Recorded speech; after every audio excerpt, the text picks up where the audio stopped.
Since its start in 1949, the Lego Toy Company, today the world's largest, estimates that as of 2015, it had produced some 600 billion Lego parts.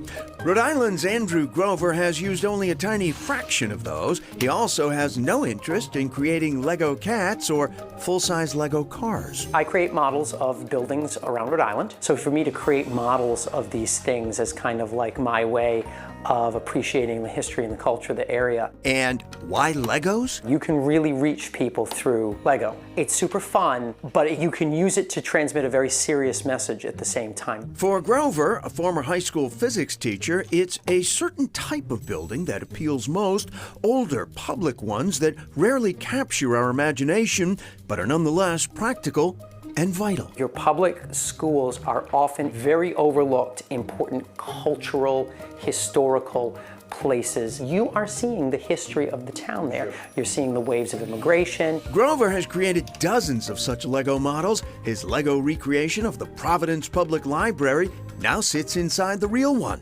Old public schools have a special appeal, like his alma mater, Cranston High School East, or his now nearby neighbor in Providence, Mount Pleasant High School. So Andrew, most people drive by Mount Pleasant Avenue here. They see a really, really old, aging high school.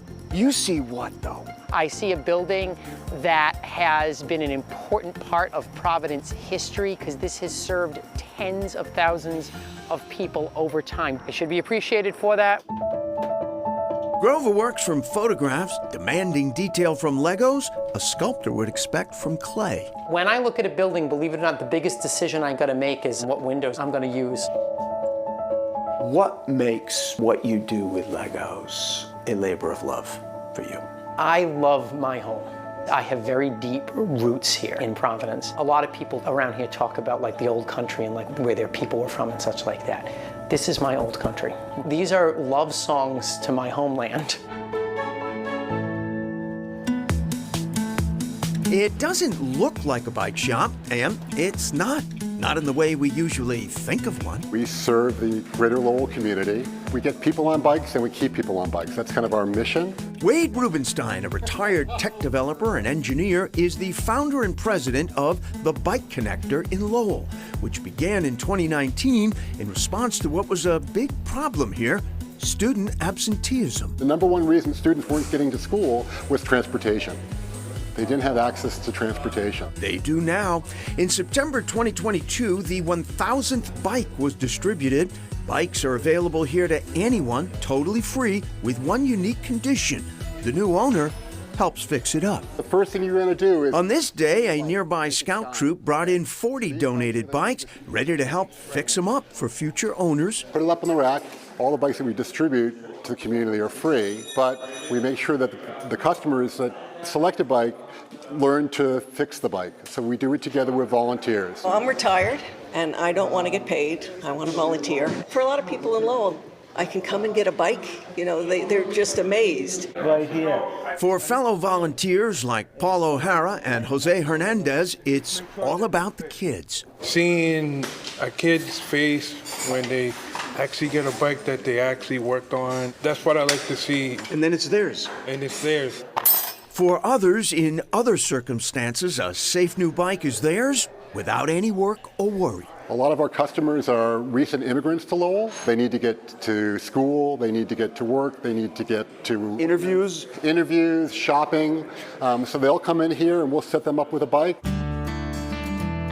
The same was true for Elena Ishchuk and her daughter Zlata, recent refugees from Ukraine who took a train from Newton to Lowell to receive 2 needed bicycles. do you like them?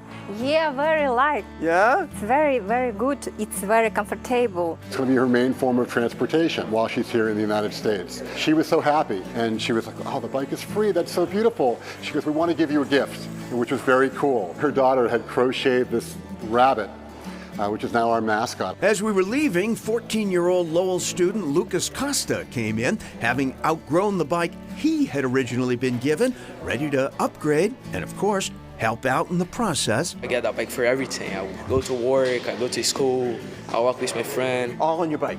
All on my bike. And at a very special bike shop, the cycle literally continues. I leave here every day having the best day of my life. The joy when somebody rides out of here on a bicycle that you just worked on together. It really is a true labor of love. Wow, it's just great. And the Lowell Connector refurbishes about 50 bikes a week, and it's only a block away from Lowell High School, which makes it very convenient for students to drop in and earn a bike. Right, and the Bike Connector visits other schools as well, not just to give away bikes, but to teach kids how to ride bikes in these roving rodeos, they call them, bike rodeos, all run by volunteers like the people you just met. It's great. Awesome. All right, still ahead, the labor of love that keeps chugging along.